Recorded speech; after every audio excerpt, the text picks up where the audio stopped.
Hello, everyone, and welcome to the Western Spirit. Today, we are very, very honored to have with us someone very special, Coleman Hughes. First of all, he's a columnist, a contributor for the Free Press, an analyst for CNN, and he is the author of the great new book, which is called The End of Race Politics, Arguments for a Colorblind America, which delves into his vision for a society that moves beyond a race-focused narrative, and into something better. And we'll ask him about that. So, Coleman, it's a great to have you with us today. Great to be with you.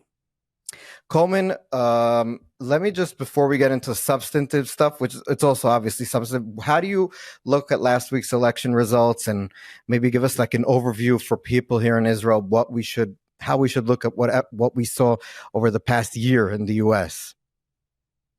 So last week's election results, they didn't come as much of a shock as they did in 2016, when Democrats and liberals and the entire press was absolutely stunned by Trump's victory. We've been told it's a close race for months. Trump ended up doing much better than expected. And he did much better than expected in ways that refuted all of the popular left-wing theories of Trump and his supporters. What I mean by that is, we've heard that Trump is a white supremacist, that he is racist, that he is a misogynist, that he is a xenophobe. And yet, Trump has now run 3 elections in a row. Each time he has gotten more of the black vote than the last time, more of the Hispanic vote than the last time. This time he got more of the female vote than the last time. The exit polls are showing right now he got some 65% of the Native American vote. If these numbers hold, Trump has done better with minorities, with racial minorities, than any other Republican president in the past 50 years. So this is a conclusive refutation of the idea that his appeal is based in racism, because why would so many racial minorities be warming up to him year after year more and more? So fundamentally, what's happened in America is that the Democratic Party used to be the party of labor. Anywhere else in the world, it would be called the Labor Party. They were the working class party. Over the past 20 years, that has switched. Working class voters of all races have gone to the Republican Party, and the Democrats have instead become the party of college-educated voters. That's what happened. Trump was able to speak to working class issues. He was able to speak to economic issues, inflation, cost of living, illegal immigration, in a way that had broad appeal. Biden and Harris, Harris was not ever a strong candidate to begin with. She never won the primary within her own party.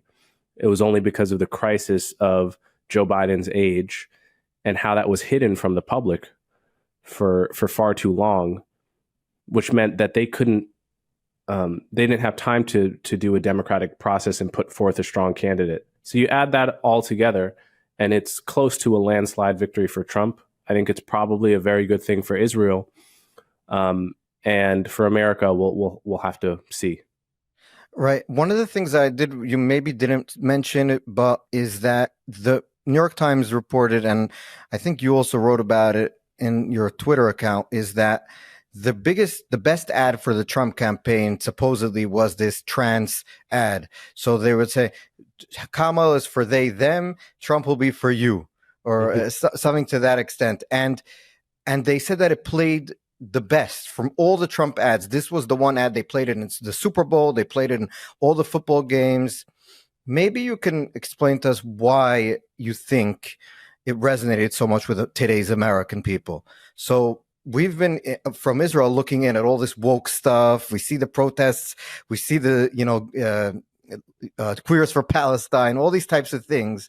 And then it turns out that maybe America isn't as woke as we thought. America's never been woke. in terms of the public, not even Democrat rank and file voters, have never liked the idea of race-based public policy, of handing out emergency aid based on race, which happened during COVID, of biological males playing in girls and women's sports, of puberty blockers and hormone therapy and gender surgeries for minors.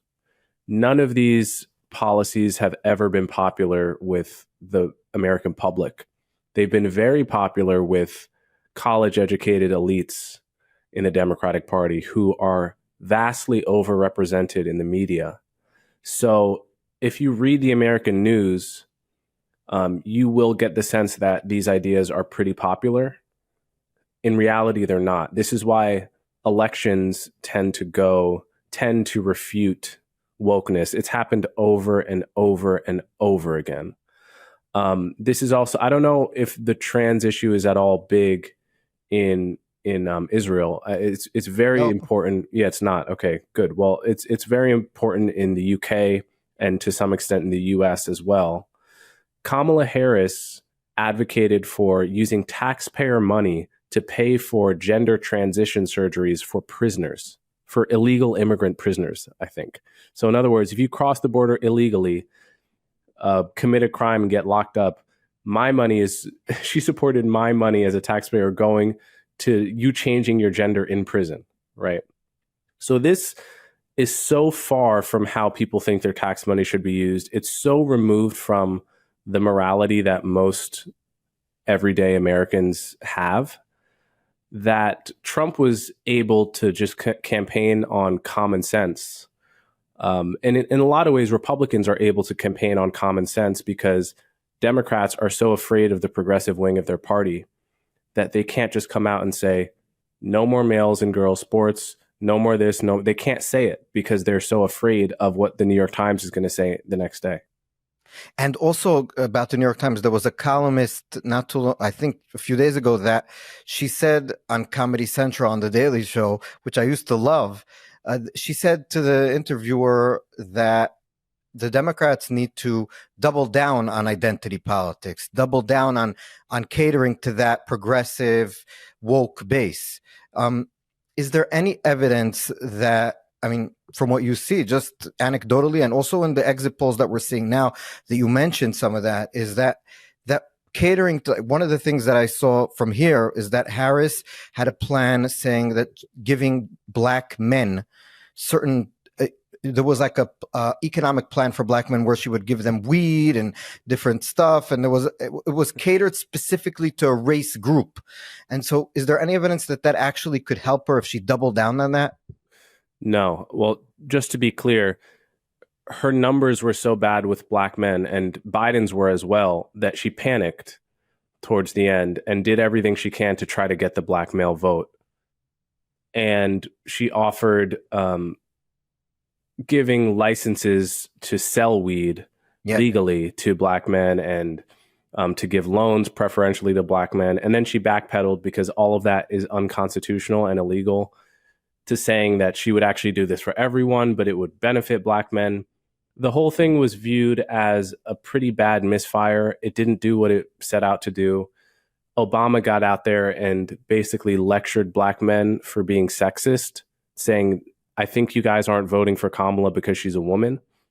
Not a great way to win votes either. No, I mean, this election is a refutation of identity politics in a lot of ways. Again, each election has seen Trump get a higher share of the vote among the people that are supposed to hate him for being a white supremacist. What does that tell you? It tells you that wokeness and identity politics are popular at Columbia University, where I went. It's popular in the New York Times office to some extent. It is totally unpopular when it comes to the issues that voters care about. Yeah. Voters care about economics. They care about cost of living. They don't like an uncontrolled border. And those are the issues that Trump ran on. Coleman, I want to get now to your book because we are speaking about identity politics, and I think your book goes in right where we're talking about what does it mean to strive to be a colorblind society. So I remember you went on The View, and your famous appearance on The View, and they basically said you're being co-opted by the right, and you explained that you obviously people see color and race. What should we see when we see someone who's a different race than us? What should we see when we see someone who is the same race as us? How should we think of race? Well, ultimately, we should strive to move beyond race. I mean, you are presumably Jewish, right?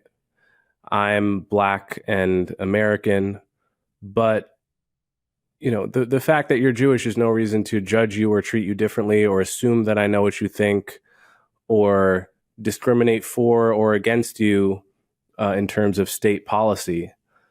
This is certainly the idea that America was founded on. I mean, it was the vision of the founders that certainly once slavery was abolished, we would have an open society that treated everyone fairly based on simply the fact that all men are created equal, as our founding document said. There's become this perverse idea that we have to rebalance the scales of history, undo the effects of slavery as if that's possible by discriminating against white people today. And we saw this during COVID when President Biden handed out aid to restaurants based on the race of the restaurant owner instead of based on how much the restaurant was suffering financially. Same thing was done with farmers. You can go on and on about these policies, but what they do is they divide people. They end up giving the people discriminated against a racial resentment, a brand new racial resentment, and they don't end up fixing any of the historical injustices anyway. They just add new injustices to the ledger. So my view is that, ultimately everyone sees race, but you should not treat people according to their race, either in your personal life or as a matter of policy. That's what the civil rights movement was striving for in the 1960s. And I think as a country, we have to return to that. I would say, this election, if anything, shows that rank and file voters of both parties largely agree with me. Well, I think that if we go back, and you probably, if I remember correctly, you also spoke about it in your book, is that race relations seem to be going very well for until 2000, and remind me exactly. And then there's like a drop in the way people perceive race relations in the US, right? Yes, race relations were improving every year steadily from the 1990s until about 2013. At its peak, a majority of Black Americans, white Americans, Hispanic Americans, Asian Americans, everyone agreed that race relations were good. And then suddenly it took a nosedive from 2013 all the way down to 2021, and it cut in half. Wow. And that's because you think, if I remember correctly, because you spoke about social media and people being, seeing these little things that are happening and they don't represent everything, and then they're taking that and extrapolating that to everything. Yeah, in 2013, everyone had a smartphone. Everyone was on Facebook for the first time. We ran this massive experiment in information sharing, essentially, unprecedented in human history, except perhaps for the start of the internet or the invention of the printing press. What happened is you had very unrepresentative and extremely rare, like lightning strike rare events where police would shoot an unarmed American. Now, it happens in this country, between 50 and 100 times a year, someone unarmed gets shot by the police for various reasons. Sometimes it's justified, sometimes it's not. Happens to Americans of all races. But you had a few instances go viral on Facebook of videos of Black Americans getting shot by white cops. And it would go viral before journalists got any opportunity to provide context. or fact check the assumed version of events. Almost invariably, when an investigation was done, it would turn out that what looked like had happened is actually not what had happened, and there was actually a lot more to the story. But by then, it was too late. This narrative took hold that the police are killing Black people left and right. Nobody's safe. It took fire, and this created in people's mind a genuine opening for these abstract academic theories like critical race theory and all this stuff that had been marginal in, stuff that you'd never encounter unless you were a PhD in some random university. And all of a sudden it started seeping into the culture in a diluted, simplified form. So you had everyone talking about white privilege, everyone talking about white supremacy, systemic racism, cultural appropriation, all of these narratives which said essentially America is fundamentally racist, white supremacy is everywhere. And it really took off in the media. And that caused a severe decline in race relations among all people. So it really was a technology-based phenomenon, and I hope we're able to reverse it. Yeah, and let me just ask you about something that in Israel, a lot of the things, when we look at the support for Israel during this war, one of the demographic groups where we seem to be having the least support, except for the Muslim community in the US, is the African American community. And does that maybe fit in with something we saw with Ta-Nehisi Coates, who's a famous writer in Israel? We don't know him a lot, but of someone who's following American stuff, you'll hear him here and there. He came for like a week and a half to Israel, and based on his week and a half walking around, I think he decided that everybody here is a Nazi pretty much, and all the Palestinians are in concentration camps. And then he went on to, there was this big thing with the Free Press broke it, where CBS News interviewed him in the morning show, and in their morning show, and basically one of the hosts asked him some difficult questions, and he was reprimanded for even daring to ask him these questions. They seemed fair to me, but I guess, is there some sort of, like, because of the woke mentality of oppressor versus oppressed, which is taken from looking at everything from a racial perspective? So, like you said, Black people are needed to be helped automatically because they're Black, and white people are demonized just because they're white. The same thing is being looked at in the Israeli-Palestinian conflict. Jews, because in America they're mostly Ashkenazic Jews, looked upon as being white, and the Palestinians are people of color. So does that dynamic play, you think, also in the way a lot of African Americans look at the situation here? Yeah, of course.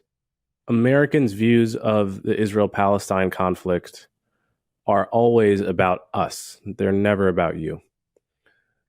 It's in this case, Black Americans identify with Palestinians because what we think we're seeing in the Israeli-Palestine conflict is a powerful white group oppressing a non-white brown group, and then we copy paste that onto our history, and we say, we've been oppressed here by white people, so we have to identify with the Palestinians. Of course, they don't know anything really about the Israel-Palestine conflict. They don't know all the ways that it's totally different from our own history in America. In America, neither one of us is indigenous to this land. Neither one of us ever had any serious, widespread desire to drive out the other group. You had a very marginal Back to Africa movement, which was voluntary among African Americans, but tiny and marginal, never actually gained currency. Malcolm X, even at his most radical, sometimes demanded that there should be like a Black state in Georgia, a Black ethno state, but never demanded that Black people take over the whole country, right? What's going on in Israel-Palestine is you have two different nationalities that have legitimate claims to the same territory of land. And the UN partitioned it, which is the only logical, fair solution when you're presented with that. One side rejects the partition, and the other side has accepted it and offered more partitions. And so you have one side that can't accept the idea of partitioning the land. That is, and mainstream elements of Palestinians want to drive the Jews into the sea. And they're backed by Iran, which is a regional superpower. Okay, so this is a very different situation than what obtained throughout American history with Black Americans and white Americans. Black Americans have never, our most popular leader during our civil rights movement was 100% peaceful. He preached peace every third word out of his mouth. And his name was Martin Luther King Jr., and that is why he's an icon. Yeah. The white supremacists who were afraid he was some kind of terrorist were actually deranged. They were out of their minds because he was preaching peace even when he was being hit and attacked by the police, like Mahatma Gandhi. The difference since the beginning, since before the state of Israel, the Palestinians have preached primarily annihilation, and more than preached it, have practiced it. Massacre after massacre, attack after attack. Now, of course, there's been violence on both sides, but fundamentally,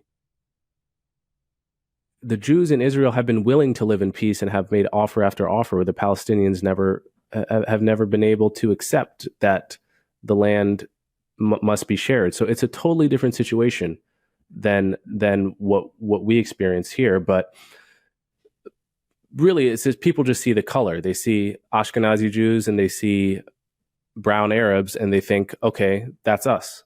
So yeah, but one of the things that I keep on saying is very weird that in Israel, most Jews are not Ashkenazic. So I'm a minority in the terms of the racial or ethnic or whatever you want to call it. I'm married to, my wife is Persian and Iraqi. Her parents came from Baghdad and Isfahan in Iran. Mm-hmm. So it's like, or I have friends that are Ethiopian Jews. Her brother's married to an Ethiopian from Africa. So it's like, when you actually, if everything is looked at from a racial lens, then people start getting a little bit confused. Because I have a friend who was in the army, an officer in Golani, he was an Arab. And he comes to like Colombia and talks to students. You have a cognitive dissonance sometimes on these things. Yeah, everything is viewed from a racial lens. You could get very confused, I think. Absolutely. And yeah, I mean, there's also an anti-Semitism element. There's long been anti-Semitism in the Black community. Going back to Malcolm X, Malcolm X, second to Martin Luther King, he was a popular leader, not nearly as popular, but he was part of the Nation of Islam, which was virulently anti-Semitic. It just was. Back in the 60s and 70s, there's no denying that. There's always been an anti-Semitic strain in that portion of the Black community. And even recently, Ta-Nehisi Coates' father, Paul Coates, who was a part of that environment in the 70s, the Black Panthers and so forth. Paul Coates runs a publishing house where he republishes a book that puts forth the debunked theories about the Jewish dominance in the slave trade, right? There's been this anti-Semitic conspiracy theory for a long time that is really the Jews that were behind the Atlantic slave trade, which brought Black slaves from West Africa to America. Now, it's totally nuts. In reality, actually, the irony is that Muslims were much more involved in Arab Muslim slave traders were far more involved in the Atlantic slave trade than Jews were. And of course, it was predominantly Christian and Christians and Africans. So really, it's a totally skewed and deranged theory. But Ta-Nehisi Coates' father is apparently enough of a fan of it to republish these books. I mean, the idea that African Americans should have a natural affinity with Arabs or Muslims is a bit strange to me, considering that the Arab slave trade predated the European slave trade by probably 800 years or so, Arab Muslims had been enslaving Africans since the time of Muhammad, really. So the idea, as opposed to Israel, which is really the only functioning democracy in the Middle East, the only place that presumably, though it is a Jewish, it maintains a Jewish majority, I think for good reason. The Palestinian citizens there can vote. They can serve on the Supreme Court. They can serve in Knesset. They are Go to the much, army. yeah. They're much closer to the American ideal than anywhere else in the Middle East. So, Yeah, one of the interesting things about that is that I remember when I was younger and I moved to Israel from New York. So there was one of the politicians who now is very popular here, but at the time he had an idea which he used in his campaign, saying that we'll just we'll just give the Palestinians a very large Arab area in Kalansawa and all that, whoever knows geography here, and we'll take parts of the West Bank that are Jewish. We'll do that swap because those parts are anyway Arab. And the people who were most against it were the Israeli citizens, Arab Israeli citizens who lived there, because there was a lot of protests saying, yes, we are Palestinians, and yes, but here we have our rights. Here we have good health care, we have good rights. So it was at that time I realized that people at the end of the day, people want to be as free as possible, even if they don't like maybe Israel. They have a better life here. And we're not perfect. I write about it a lot on different things, but on that specific, obviously, you would rather not live under the Palestinian Authority and live under the Israeli government as bad as it is. Of course. Yeah. So I wanted to ask you one thing about a viral moment of yours that also I found interesting. Was you went on the Joe Rogan show, and he was saying that the amount, if I remember correctly, the amount of dead Palestinians is unacceptable. It's too much. Everything it's too violent. It's too deadly what's happening. And you were explaining. Could you just give us the background of, just because I think it's interesting, the conversations that are happening in America between people who, I think Joe Rogan is probably coming to this from a point of view that he just wants to know what's happening, and this is what he's seeing until he talks to you.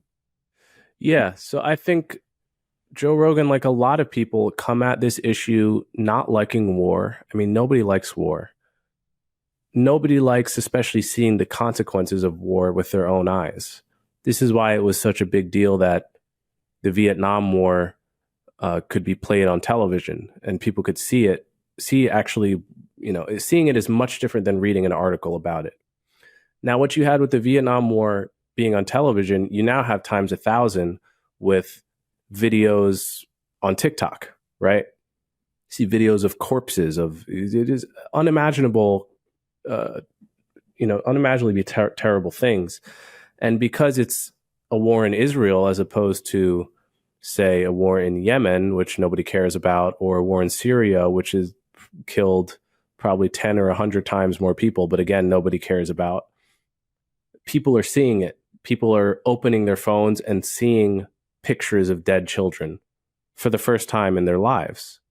So I understand absolutely why someone would, just out of human empathy, think this can't be right. And I think that's where Joe Rogan is coming from it. I think he's also a skeptic of what we call the military-industrial complex in America, which is a whole separate conversation.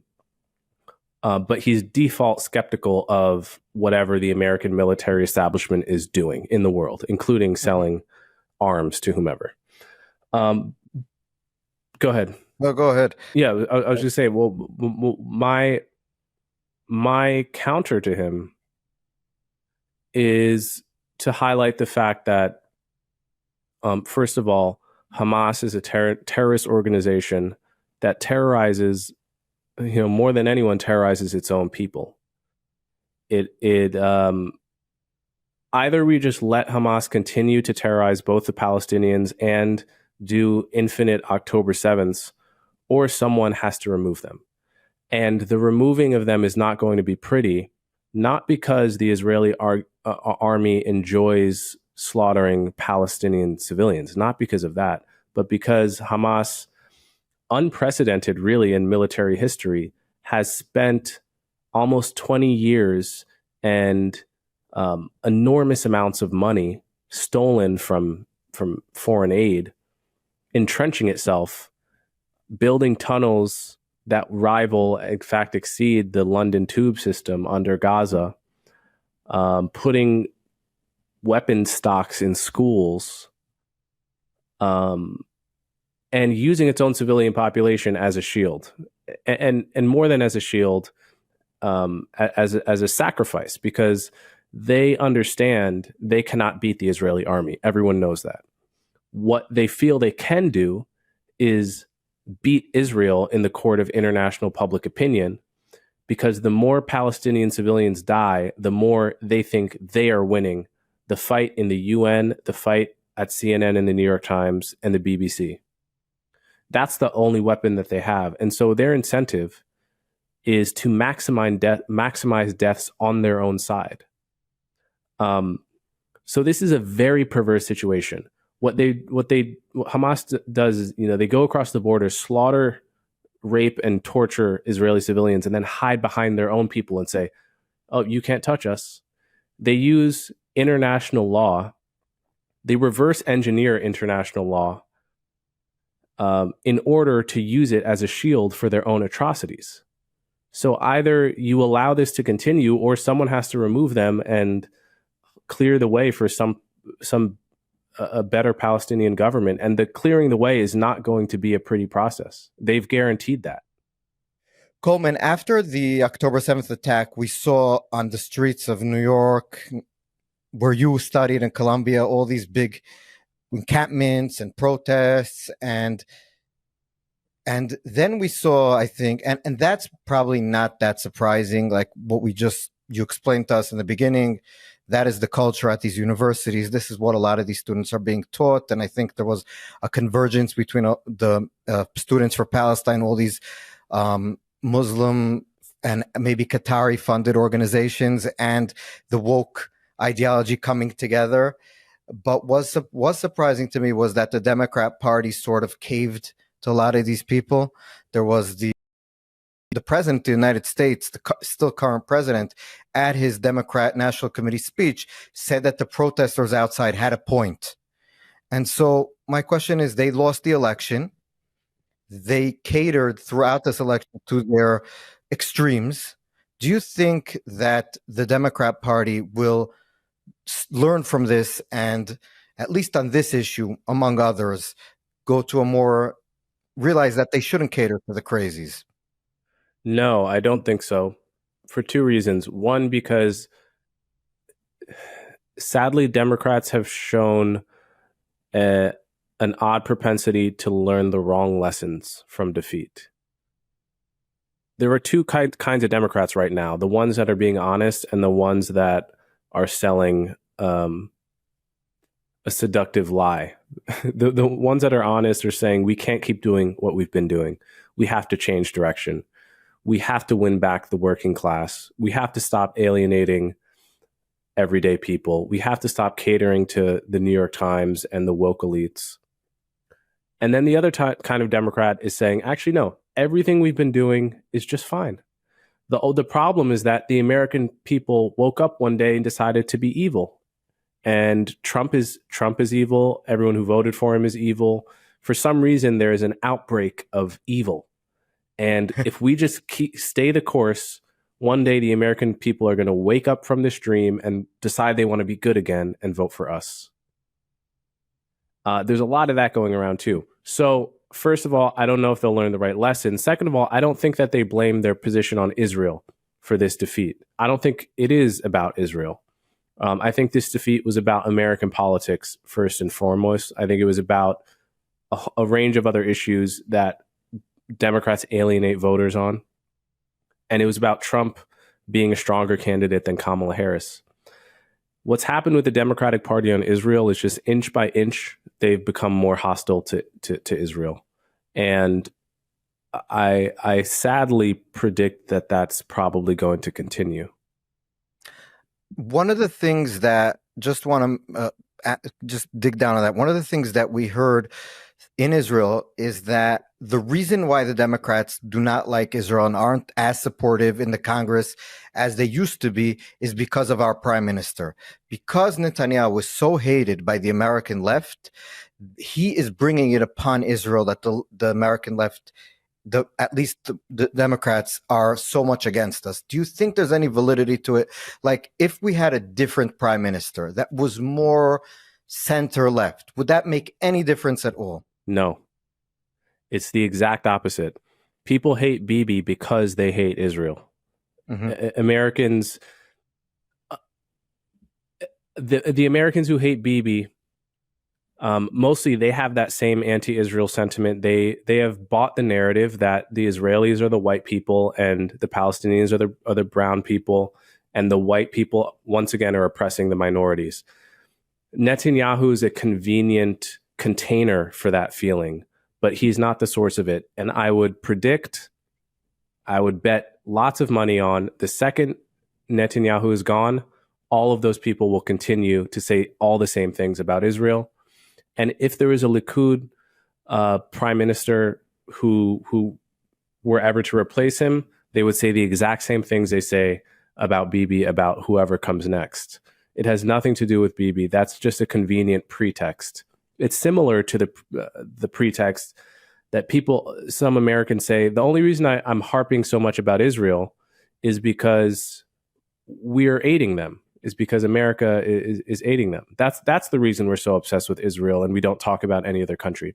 Again, this is a total pretext. It's an inability to read their own mind and kind of motivations.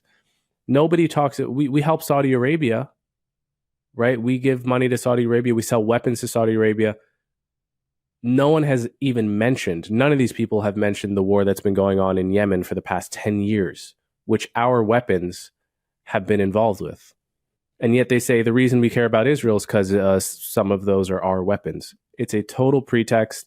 And again, if we stop selling weapons to Israel tomorrow, the next day you would see just as much outrage about what's going on in Israel. So it has nothing to do with that. Coleman, as you were speaking, I was just thinking of something that is interesting to get your opinion on. So after October 7th, I remember a lot of people in America and in Israel saying one of the lessons that we have to learn is that not all cultures are equal. Meaning there are some cultures like in the West, here, America, that just on a basic sort of normative stance value life, value freedoms, etc. And there's other cultures like the ones we saw from the Palestinians in Gaza through Hamas. They elected them at the end of the day. Is a culture that what we saw on October 7th or some version of that, to a lesser extent, to more of an extent. Speaking of, is that something that you can accept based on what we spoke about before on race, etc.? Is what something I can accept? That there are different cultures, for example, yes, some cultures definitely are better than others. Yeah, absolutely. I think all cultures have something good to offer. All cultures have strengths and weaknesses. But overall, of course, some cultures are better than others. Why are we really going to say the culture of ISIS is equally good as the culture of Finland? I mean, it's absolutely ridiculous. It's a politically correct canard based on essentially based on virtue signaling, based on not wanting to come across as racist, because there are real racists that would enthusiastically agree that not all cultures are equal, and you don't want to sound like them. Right. You don't want people to confuse you for them. And I understand that you should be eager to distance yourself from actually toxic individuals that believe in racial hierarchies and all that. At the same time, you should not let that fear prevent you from stating what is perfectly obvious and important, which is that not all cultures have created equally healthy societies. That's just a fact. Yeah. One more thing that I just on these like sensitive things is that I saw you on a interview that you did on debate that you had. I forgot with whom. and he asked you if you thought that From the River to the Sea was an anti-Semitic, and you said no because it has different contexts of who's saying it and what they mean by it. Can you sort of, because a lot of the people that are watching us will say, oh, obviously it's anti-Semitic or it's anti-Israel, whatever. How do you differentiate, or how do you explain your position on that? I think if you know what it means, From the River to the Sea is anti-Semitic. My point there is that I went to Colombia as recently as 4 years ago. I know those kinds of kids, and I know a lot of them cannot even name the river or the sea. They don't even know. They're just chanting a slogan that sounds inspiring and sounds like it's noble resistance. And a lot of them have nothing against Jews. They're just saying something. They're repeating what everyone around them is saying, and they have a vague concept of the issue as about the oppressor versus the oppressed. So I don't want to call them an anti-Semite because they, in their mind, they're not hating Jews in their mind when they say that. They think they're doing something else. Now, they're wrong about that. I could understand why Israelis would have little patience for the distinction between intentions and effects, but I do think it means something. When Nazis chant that slogan, they're perfectly clear in their mind that, yes, I'm chanting this because I hate Jews. Jews are bad, right? When kids on Columbia's campus chant that slogan, they believe that they're engaged in an act of noble resistance, not against Jews at large, but against an oppressive Israeli regime that's prosecuting apartheid and so forth. That's not Hitler's anti-Semitism. It's a new kind of stupidity, certainly, and it's dangerous. But that's why I made that distinction. Coleman, finally, to finish this off, you said in the beginning that you think that the election of Trump, you said it would be positive for Israel.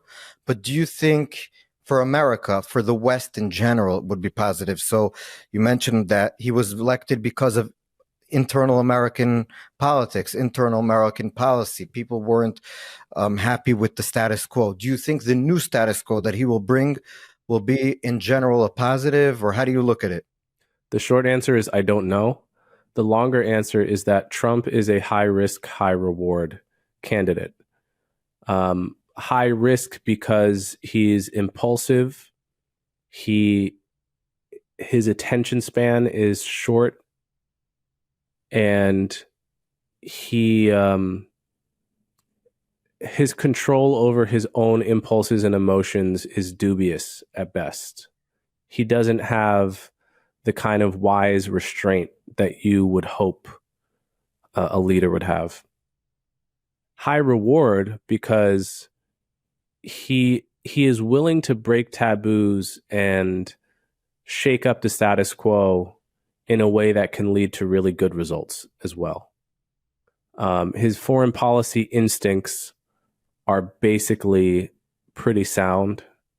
And so if he's surrounded by the right people, I think Trump plus a cabinet of really responsible people tends to yield good results because his impulsive, daring instinct gets filtered through a web of people that channel his impulsiveness in the right direction. And then leaders all around the world get the message that Trump is serious. These threats he's making are real, and it gives America leverage on the world stage that it doesn't otherwise have. And are you worried that America will become a fascist country? Because we've been hearing that a lot from the opposition in America, the people lost, but it is something in the media here, even in our left-leaning media, saying America is moving in a more authoritarian way. Is that something you think in any way is true? No. If it were true, you would see if people really believed that, the journalists who really believe that, if they believe that, they would be moving to Canada right now. Okay. Yeah. Look, the moment that Jews really accepted that this Hitler guy meant what he was saying, they started fleeing. in droves, right? Like this is what when you actually think fascism is coming, you tend to leave. This is Right. right. So this is how you know it's pure rhetoric. It was campaign rhetoric. No one thinks that Trump is actually a fascist, and it's been a ridiculous narrative since the start. The worst he may do is try to prosecute some of his political enemies. And that's not a good thing. No, that's not a good thing. Absolutely not. So it's definitely something to be very vigilant about. But fascism, in the sense of taking control of, state control of businesses, spreading, American, militarizing America and conquering on behalf of the ethnic core of the nation. It's all the opposite of what Trump believes. I mean, he's kind of runs as an isolationist to get us out of wars. And he's a capitalist at heart. Other than tariffs, he's a free market deregulation person at heart who brags about how, getting more and more of the minority vote, and brags about policies that help Black people and Hispanics. Regardless whether you agree with that, Hitler didn't brag about helping the Jews. Yes. It's totally counter to what his real psychology is. He's a populist. He's a populist with some authoritarian tendencies. He's not a Coleman fascist. Hughes, it was a pleasure talking to you. When you're next time in Israel, we'd love to have you for Shabbat dinner and hang out. But before that, it was a very good discussion. I think your voice is very important. So thank you so much for talking with us. Thank you for having me on.